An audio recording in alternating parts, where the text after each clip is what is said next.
door. That's a man and his dog. They've stopped. Now you'll see the officer come in from the right side. And the officer's speaking to him. Now listen to it. Keep listening.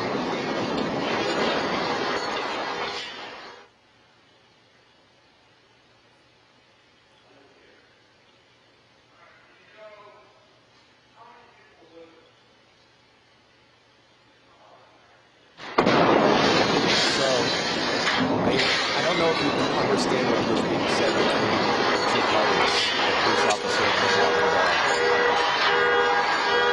Anyone upstairs? You guys have better audio up there.